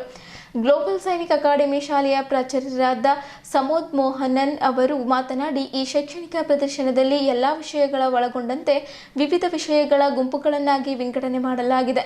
ತನಗೆ ಏನು ಬೇಕು, ತಾನು ಯಾವ ವಿಷಯದಲ್ಲಿ ಪರಿಪಕ್ವ ಆಗಿದ್ದೇನೆ ಎಂಬುದನ್ನು ಮಕ್ಕಳು ತನ್ನತ್ತ ಅರಿಯಲು ಇದು ಸಹಕಾರಿಯಾಗಿದೆ. ಮಕ್ಕಳಲ್ಲಿ ಆತ್ಮವಿಶ್ವಾಸ, ಜವಾಬ್ದಾರಿತನ ಮತ್ತು ಸಾಮರ್ಥ್ಯದ ಅರಿವು ಮೂಡಿಸುವುದರ ಜೊತೆಗೆ ಸಮಾಜ ಮತ್ತು ರಾಷ್ಟ್ರಕ್ಕೆ ವಿನೂತನ ಕೊಡುಗೆ ನೀಡಲು ನನ್ನ ಅಕಾಡೆಮಿ ಸಜ್ಜಾಗಿದೆ ಎಂದರು. 3 ರಿಂದ 5ನೇ ತರಗತಿಯ ಶೈಕ್ಷಣಿಕ ಪ್ರದರ್ಶನದ ಸಂಯೋಜಕಿ ಶಾಲು ಚೌಧರಿ ಮಾತನಾಡಿ, ಮಕ್ಕಳು ವಿವಿಧ ಮಾದರಿಗಳನ್ನು ಸ್ವತಃ ತಾವೇ ತಯಾರಿಸುತ್ತಾರೆ, ಸ್ವತಃ ಅವರೇ ವಿವರಣೆ ನೀಡುತ್ತಾರೆ. ಇದರಿಂದ ಅವರ ಭವಿಷ್ಯದಲ್ಲಿ ಸದುಪಯೋಗವಾಗುವ ನಿಟ್ಟಿನಲ್ಲಿ ಕಾರ್ಯಪ್ರವೃತ್ತರಾಗಿದ್ದೇವೆ ಎಂದು ತಿಳಿಸಿದ್ದರು. 6 ರಿಂದ 9ನೇ ತರಗತಿಯ ಶೈಕ್ಷಣಿಕ ಪ್ರದರ್ಶನದ ಸಂಯೋಜಕಿ ಅಮನ್ ಪಿತೃ ಬೇದಿ ಮಾತನಾಡಿ, ಫೆಬ್ರವರಿ 3ರಂದು ಶಿವನಗರ ಶಾಖೆಯಲ್ಲಿ LKG ಮತ್ತು ನರ್ಸರಿ ವಿದ್ಯಾರ್ಥಿಗಳು, ಫೆಬ್ರವರಿ 5ರಂದು ಕುಂಬರವಾಡ ಶಾಲೆಯಲ್ಲಿ ಶೈಕ್ಷಣಿಕ ಪ್ರದರ್ಶನ ನಡೆಯಲಿದೆ. ಫೆಬ್ರವರಿ 7, 8 ಮತ್ತು 9ರಂದು ಬೆನಕನಹಳ್ಳಿ ರಸ್ತೆಯಲ್ಲಿರುವ ಪ್ರಮುಖ ಶಾಖೆಯ ಶಾಲೆಯಲ್ಲಿ ಜರುಗಲಿದೆ. ಶಿಕ್ಷಣ ಎಂದರೇನು, ಅದರ ಮಹತ್ವ ಏನು ಎಂಬುದನ್ನು ಪಾಲಕರು ಅರಿಯಬೇಕು, ಒತ್ತಡದ ಬದುಕಿನಿಂದ ಹೊರತರಬೇಕು. ಈ ನಿಟ್ಟಿನಲ್ಲಿ ಶಿಕ್ಷಣದ ಜೊತೆಗೆ ಅದಕ್ಕೆ ಸಂಬಂಧಿಸಿದ ಶೈಕ್ಷಣಿಕ ಪ್ರದರ್ಶನ ಮಾಡಲಾಗುತ್ತಿದೆ. ಮಕ್ಕಳನ್ನು ಅಕಾಡೆಮಿ ವತಿಯಿಂದ ಶಾರೀರಿಕ, ಮಾನಸಿಕ, ಶೈಕ್ಷಣಿಕ ಹಾಗೂ ನೈತಿಕವಾಗಿ ಬೆಳೆಸಲಾಗುತ್ತಿದೆ ಎಂದರು. ಶಾಲೆಯ ನಿರ್ದೇಶಕರಾದ ರಮೇಶ್ ಪಾಟೀಲ್ ಸೋಲ್ಪುರ್, ಹೌಶೆಟ್ಟಿ ಪಾಟೀಲ್ ಸೇರಿದಂತೆ ಶಾಲಾ ಸಿಬ್ಬಂದಿಗಳಾದ ಕುಮಾರಿ ಜ್ಯೋತಿ ರಾಗ, ಹರ್ಷವರ್ಧನ್ ಸ್ವಾಮಿ, ಶ್ರೀಮತಿ ಗೀತಾ ಉಪ್ಪಿನ್ ಸೇರಿದಂತೆ ಹಲವರಿದ್ದರು. ಈ ಅಕಾಡೆಮಿಕ್ ಎಕ್ಸ್ಪೋ ಇವಾಗ ಏನು ಮಾಡ್ತಾ ಇದ್ದೀವಿ, ಅದರದ್ದು ಮುಖ್ಯ ಉದ್ದೇಶ ಅಂದ್ರೆ ಇದೆ, ಮಕ್ಕಳ ಯಾವ ಥರ ಟ್ಯಾಲೆಂಟ್ ಇದೆ ಅದನ್ನು ನಾವು ಕಂಡುಹಿಡಿಬೇಕು. ತಂದೆ ತಾಯಿಗಳಿಗೂ ನಾವು ಎನ್ಕರೇಜ್ ಮಾಡಿದ್ದೀವಿ ಇದರಲ್ಲಿ ಭಾಗಿದಾರಿಯಾಗಿ ಕೆಲಸ ಮಾಡೋಂಗ. ನಮ್ಮ ಟೀಚರ್ಸ್ಗಳು, ಕೋಆರ್ಡಿನೇಟರ್ಸ್ಗಳು ಎಲ್ಲರೂ ಮಾಡಿ ಅವರಿಗೆ ಒಂದು ಎನ್ಕರೇಜ್ ಮಾಡ್ತಾಯಿದ್ದೀವಿ. ಫಸ್ಟ್ ಟೈಮ್ ಈ ಥರದ ಒಂದು ಪ್ರೊಜೆಕ್ಟ್ಸ್ಗಳು ಲ್ಯಾಂಗ್ವೇಜ್ ಬೇಸ್ಡ್ ಇದೆ, ಮ್ಯಾಥಮೆಟಿಕ್ಸು, ಸೈನ್ಸು, ಎಲ್ಲ ವಿಷಯದಲ್ಲಿ ನಮ್ಮ ಪ್ರೊಜೆಕ್ಟ್ಸ್ಗಳಿವೆ. ಇದರಿಂದ ಬರೀ ಗ್ಲೋಬಲ್ ಸೈನಿಕ್ ಅಕಾಡೆಮಿಯ ಮಕ್ಕಳಿಗೆ ಮಾತ್ರ ಲಾಭ ಆಗೋದಿಲ್ಲ. ನನ್ನ ಅನಿಸಿಕೆ ಅಂದ್ರೇನು, ಇಡೀ ಪ್ರದೇಶಕ್ಕೆ ಬೇರೆ ಸ್ಕೂಲು, ಬೇರೆ ಮಕ್ಕಳಿಗೆ ಕೂಡ ಇದರಿಂದ ಲಾಭ ಆಗಬೇಕು. ಅದರಿಂದ ನಮ್ಮ ಮಕ್ಕಳು ಮುಂದುವರಿಬೇಕು. ನಮ್ಮ ಮಕ್ಕಳು ಇಲ್ಲಿಂದ ಗ್ಲೋಬಲ್ ಲೀಡರ್ಸ್ ಆಗಿ ನಮ್ಮ ಪ್ರದೇಶಕ್ಕೆ, ತಂದೆ ತಾಯಿಗೆ, ಅವ್ರ ಕುಟುಂಬಕ್ಕೆ ಒಂದು ಕೀರ್ತಿ ತರಬೇಕು ಅನ್ನೋ ಉದ್ದೇಶದಿಂದ ಇದು ನಾವು ಮಾಡ್ತಾಯಿದ್ದೀವಿ.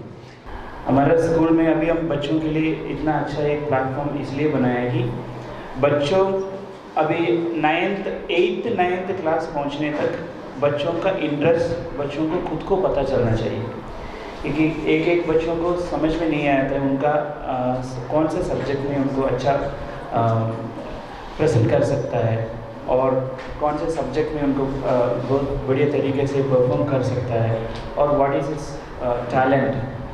तो वो सब सब्जेक्ट वाइज ऐसे एक्टिविटी में पार्टिसिपेट होने के बाद बच्चों को समझ में आएगा. तो इसलिए हमारा subject teachers, different activity teachers, हम सब लोग अलग अलग टीम बना के बच्चों को डिवाइड करके ऐसा एक एक्टिविटी हम इसलिए बच्चों से करवा रहे हैं.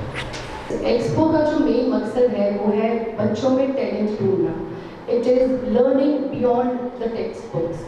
किताबों में तो लिखा हुआ हर कोई पढ़ लेता है, हर कोई समझ लेता है, लेकिन उसका लाइफ में कहाँ यूज़ है वो हमारे बच्चे इस एक्सपो के द्वारा प्रेजेंट करेंगे.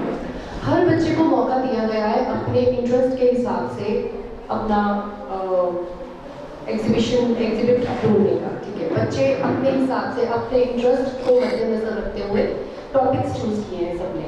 लेकिन जहाँ कहीं बच्चे कंफ्यूज हैं, बहुत लोगों को क्लैरिटी है कि हमें लाइफ में क्या करना है, लेकिन काफ़ी बच्चे ऐसे हैं जो अभी उस स्टेज पर हैं, कंफ्यूज हैं. फेवरेट सब्जेक्ट क्या है, क्या कर सकते हैं, कहाँ हमारी स्किल है, अभी अंदर छुपा हुआ है, बाहर नहीं आया है. सो वहाँ उनको गाइडेंस भी टीचर्स और उनके मेंटर्स द्वारा दिया गया है. इस एक्सपो में किताबों के साथ साथ जो बाहर की दुनिया है उसको भी हम लोगों ने एक्सप्लोर करने की कोशिश की है. बच्चों को ये मौका दिया है कि वो अपने अंदर की दुनिया और अपने बाहर की दुनिया के साथ एक तालमेल बिठा के अपने टैलेंट्स को पॉलिश कर सकें. और मुझे उम्मीद है कि it is going to be a big hit. हमारे बच्चे बहुत कुछ सीखने वाले हैं. बच्चों के साथ साथ जो हमारे विजिटर्स होंगे, पेरेंट्स होंगे, बहुत से कॉन्सेप्ट्स हैं जो अभी तक उनको भी नहीं पता, लेकिन इस एक्सपो के द्वारा बच्चे जब अपना एक्सप्रेशन देंगे कि उन्होंने क्या सीखा है, इंटरैक्ट करेंगे, तो आई एम श्योर जो लोग विजिट करेंगे वो भी बहुत सारा नॉलेज बेस लेके अपने घर जाएंगे। ರೋಸ್ ಮೆಮೋರಿಯಲ್ ಶಾಲೆಯಲ್ಲಿ ವಸ್ತು ಪ್ರದರ್ಶನ ಇಂದಿನಿಂದ ನಗರದ ಪಕ್ಕಲ್ವಾಡದ ಶ್ರೀರಾಮ್ ಫಂಕ್ಷನ್ ಹಾಲ್ ಹಿಂದುಗಡೆಯ ರೋಸ್ ಮೆಮೋರಿಯಲ್ ಆಂಗ್ಲ ಮಾಧ್ಯಮ ಶಾಲೆಯಲ್ಲಿ ಫೆಬ್ರವರಿ 1 ಮತ್ತು 2ರಂದು ವಸ್ತು ಪ್ರದರ್ಶನ ಹಮ್ಮಿಕೊಳ್ಳಲಾಗಿದೆ. ಬೆಳಗ್ಗೆ 9ರಿಂದ ಸಂಜೆ 5ರವರೆಗೆ ವಸ್ತು ಪ್ರದರ್ಶನ ನಡೆಯಲಿದೆ.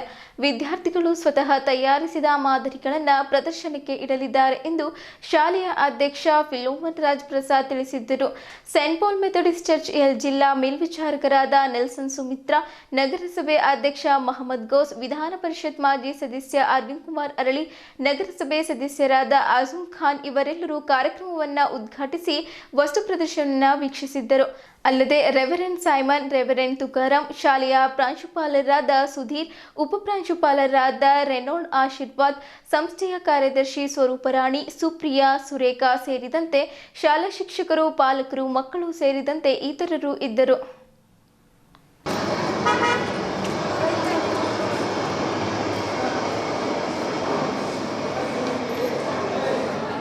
Rose Memorial school English medium school, ಈ ಸ್ಕೂಲ್ನ ಒಂದು ಎಕ್ಸಿಬಿಷನ್ ಕಾರ್ಯಕ್ರಮ. ಈ ಎಕ್ಸಿಬಿಷನ್ ಕಾರ್ಯಕ್ರಮಕ್ಕೆ ನಾವು ಇವತ್ತು ಉದ್ಘಾಟನೆ ಮಾಡಿದ್ವಿ. ಇಲ್ಲಿ ಎಲ್ಲ ಮಕ್ಕಳು ಏನು ಎಕ್ಸಿಬಿಷನ್ ಮಾಡ್ಯಾರ, ಎಕ್ಸ್ಪ್ಲೇನ್ ಮಾಡ್ತಾರೆ. ಅವ್ರದ್ದು ಆತ್ಮಸ್ಥೈರ್ಯ ಯಾವ ಮಟ್ಟಿಗಿದೆ ಅಂದರೆ ಅವ್ರ ಶಿಕ್ಷಕರಿಗೂ ಕೂಡ ನಾನು ಅಭಿನಂದನೆ ಸಲ್ಲಿಸ್ತೀನಿ. ಯಾಕಂದರೆ ಅವರು ಯಾವ ಮಟ್ಟಿಗೆ ಅವ್ರಿಗೆ ಕಲಿಸಿದಾರೆ ಅಂತಂದು. ಈಗ ನೋಡಿರಿ, ಸ್ಪೇಸ್ ಬಗ್ಗೆ, ಆಮೇಲೆ ಚಂದ್ರಯಾನ್ ಬಗ್ಗೆ ಎಲ್ಲ ಹೇಳ್ತಾ ಇದ್ದಾರೆ, ಎಕ್ಸ್ಪ್ಲೇನ್ ಮಾಡ್ತಾರೆ. ಅಂದರೆ ಅಷ್ಟರ ಮಟ್ಟಿಗೆ ಅವ್ರಿಗೆ ಕಲಿತಾ ಇದ್ದಾರೆ. ಅಂದರೆ ನಾವು ದೇಶದಾಗ ಮಕ್ಕಳಿಗೆ ಶಾಲ್ಯಾಕ ಬರೀ ಪುಸ್ತಕ ಓದಿಸೋದು, ಬಾಯ್ಹಾಟ್ ಮಾಡಿಸೋದು, ಕಲಿಸೋದು ಬೇಡ. ಇಂಥ ಎಕ್ಸಿಬಿಷನ್ನಿಂದ ಜನರಲ್ ನಾಲೆಜಿಂದ ಮಕ್ಕಳು ಏಳಿಗೆ ಆಗ್ತದೆ. ಅವರು ಒಳ್ಳೆ ಕಲ್ಚರ್ ಕಲಿಯೋಕ್ಕೆ ಸಾಧ್ಯ ಅದ, ಇತಿಹಾಸ ಕಲಿಯೋಕ್ಕೆ ಸಾಧ್ಯ ಅದ. ಅಂಥ ಒಂದು ಪ್ರಯೋಗನ ನಮ್ಮ ಫಿಲೋಮನ್ ರಾಜ್ ಅವರ ಶಾಲೆಯ ಅಧ್ಯಕ್ಷತೆಯಲ್ಲಿ ಇಂಥ ಕೆಲಸ ಮಾಡಿದರೆ ಆಲ್ಮೋಸ್ಟ್ ಎಲ್ಲ ಭಾಳ ಒಳ್ಳೆಯ ರೀತಿಯಲ್ಲಿ ಮಾಡಿದ್ದಾರೆ.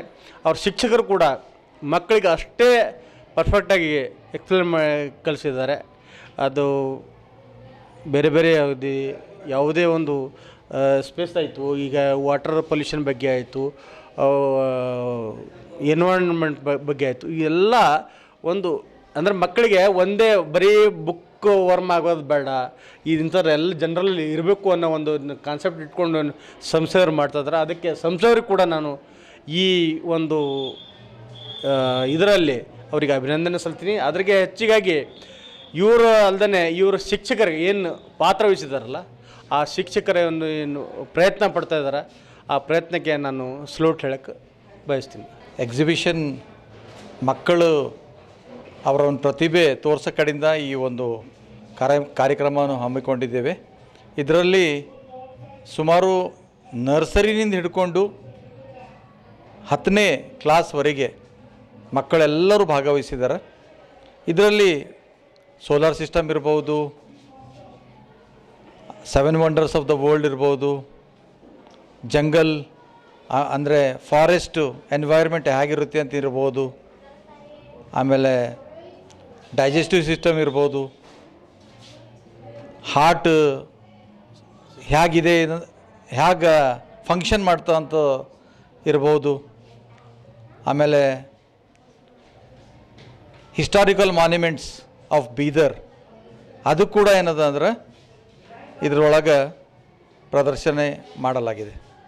ಹಾಗಾಗಿ ಇದರಲ್ಲಿ ಎಲ್ಲ ಶಿಕ್ಷಕರು ಶಿಕ್ಷಕಿಯರು under the leadership of Reynold Ashirwad ಅವರ ವೈಸ್ ಪ್ರಿನ್ಸಿಪಲ್ ಅವರ ನೇತೃತ್ವದಲ್ಲಿ ಈ ಒಂದು ಎಕ್ಸಿಬಿಷನ್ ಆಗಿದೆ. ಅವರಿಗೆ ತುಂಬ ಅಭಿನಂದನೆ ಸಲ್ಲಿಸ್ತೇನೆ. ನಾನು ಚೇರ್ಮನ್ ಆಗಿ ನಾನು ಅಂದ್ಕೊಂಡಿಲ್ಲ ಇಷ್ಟರ ಮಟ್ಟಿಗೆ ಮಕ್ಕಳೇನದ ಅಂದ್ರೆ ಕಲ್ತ್ಕೊಂಡು ಬಂದಂಥ ಪ್ರೇಕ್ಷಕರಿಗೆ ಈ ರೀತಿಯ ಒಂದು ಎಕ್ಸ್ಪ್ಲನೇಷನ್ ಮಾಡ್ತಾರಂಬೋದು ನಾನು ಇದು ನೋಡಿಕೊಂಡು ಏನದಂದ್ರೆ ಭಾಳಷ್ಟು ಆಶ್ಚರ್ಯಚಕಿತಾಗೀನಿ. ಕೇವಲ ಈಗಾಗಲೇ ನಮ್ಮ MLC ಸಾಹೇಬರು ಹೇಳಿದ ಪ್ರಕಾರ ಕೇವಲ ಪಾಠ ಥೆರಟಿಕಲಿ ಹೇಳಿದಾಗ ಅದು ಸರಿ ಹೋಗಲ್ಲ ಅಂತ ಅಂದ್ಕೊಳ್ತೀವಿ. ಯಾಕಂದರೆ practical knowledge is more important than theory. So ಹಾಗಾಗಿ ಈ ವಸ್ತು ಪ್ರದರ್ಶನ ಮಾಡಿದಂಥ ಎಲ್ಲರಿಗೂ ಪ್ರಿನ್ಸಿಪಲ್, ವೈಸ್ ಪ್ರಿನ್ಸಿಪಲ್, ಟೀಚರ್ಸ್ ಮತ್ತು ಮಕ್ಕಳಿಗೆ ಮತ್ತು ಪೋಷಕರಿಗೆ, ಪಾಲಕರಿಗೆ ಕೂಡ ನಾನು ಧನ್ಯವಾದ ಹೇಳ್ತೀನಿ. ಅವರು ಸಹಕಾರ ಮಾಡಿದ್ದಕ್ಕಾಗಿ ನನ್ನ ವತಿಯಿಂದ, ಈ ಸಂಸ್ಥೆ ವತಿಯಿಂದ, as a chairman of Rose Memorial School, I really thank from the bottom of my heart. Thank you. ಈ ಒಂದು ಎಕ್ಸಿಬಿಷನ್ ಇವತ್ತು ಅಂದರೆ 1 ಫೆಬ್ರವರಿ ಮತ್ತು 2 ಫೆಬ್ರವರಿ ಬೆಳಗ್ಗೆ 9ರಿಂದ 7 ಗಂಟೆವರೆಗೆ ಇರ್ತದೆ. ದಯವಿಟ್ಟು ಈ ಬೀದರ್ ಮಹಾಜನತೆಯಲ್ಲಿ ಕಳಕಳಿಯಿಂದ ಕೇಳ್ಕೊಳ್ಳೋದೇನೆಂದರೆ, ಮಕ್ಕಳು ಮಾಡಿದಂಥ ಪ್ರತಿಭೆ ಅದು ಹೊರತಂದು ಅವ್ರು ಮಾಡಿದ ಪ್ರದರ್ಶನಕ್ಕೆ ನೀವು ಬಂದು ನೋಡಿ ಅವರಿಗೆ ಎನ್ಕರೇಜ್ ಮಾಡಬೇಕಂತ ಹೇಳ್ತಾ, ಇಲ್ಲಿಯವರೆಗೂ ಸುದ್ದಿ ಕೊಟ್ಟಿದ್ದು ನಾನು ಪ್ರಭಾವತಿ. ಮುಂದಿನ ಸುದ್ದಿಯೊಂದಿಗೆ ಮತ್ತೆ ಭೇಟಿಯಾಗೋಣ. ವಂದನೆಗಳು.